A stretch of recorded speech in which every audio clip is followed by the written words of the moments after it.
তাদেরকে দেওয়ার মতো হয়তো আমাদের সামর্থ্য কিংবা ইচ্ছা থাকলেও আমরা হয়তো সেটা ব্যবস্থা করতে পারিনি। আপনাদেরকে আল্লাহ দিবেন, কোনো না কোনো ভাবে আপনাদেরকে আল্লাহ দিবেন, কোনো না কোনো মাধ্যমে ইনশাআল্লাহ।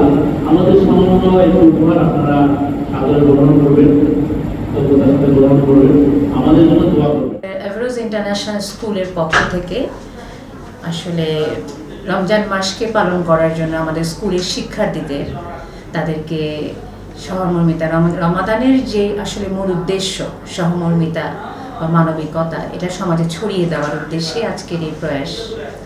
আমাদের এভারেজ ইন্টারন্যাশনাল লালমাটিয়ার কল্যাণ ট্রাস্টের পক্ষ থেকে আমাদের ক্ষুদ্র আয়োজন, আমাদের লোকাল এখানকার মসজিদে ইফতারির আয়োজন করা হচ্ছিল গত 2-3 দিন ধরে, এবং বিভিন্ন এতিমখানা এবং মাদ্রাসায় সুবিধাবঞ্চিত বাচ্চারা বা এতিমরা যারা আছেন তাদের সাথে এই রমজানের এবং ঈদের যে আনন্দটা, এটা ভাগাভাগি করে নেওয়ার জন্য কিছু অনুদান দেওয়া এবং তাদের ঈদের পোশাকগুলো আমাদের সাথে শেয়ার করা, এই উদ্দেশ্যেই আজকে আমাদের আয়োজন।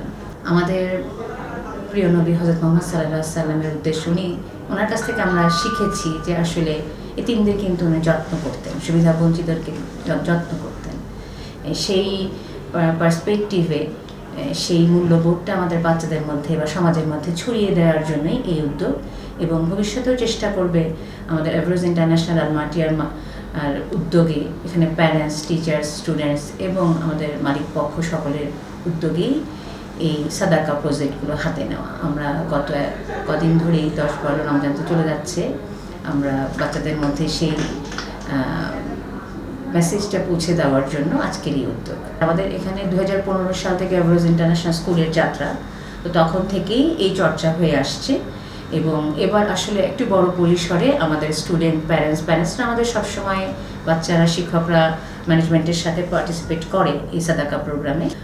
এখন আজকে 2টা মাদ্রাসায় আমরা যাচ্ছি, আরও 2টো মাদ্রাসায় যাওয়ার কথা ছিল, ওনাদের কাছ থেকে আমরা সময়ের অপেক্ষাটায় আছি। ওনারা আমাদের 10টা মসজিদ, 10টা মাদ্রাসা আমাদের টার্গেট নিয়ে নেমেছি। ইনশাআল্লাহ যদি আরও কিছু আমরা যোগাযোগ করতে পারি, বিভিন্ন মাদ্রাসার সাথে আমরা যোগাযোগ করছি, তো সেখান থেকে কিছু পাওয়া গেলে আর কি, রেসপন্স পাওয়া গেলে আমরা সেখানেও জয়েন করবো ইনশাআল্লাহ।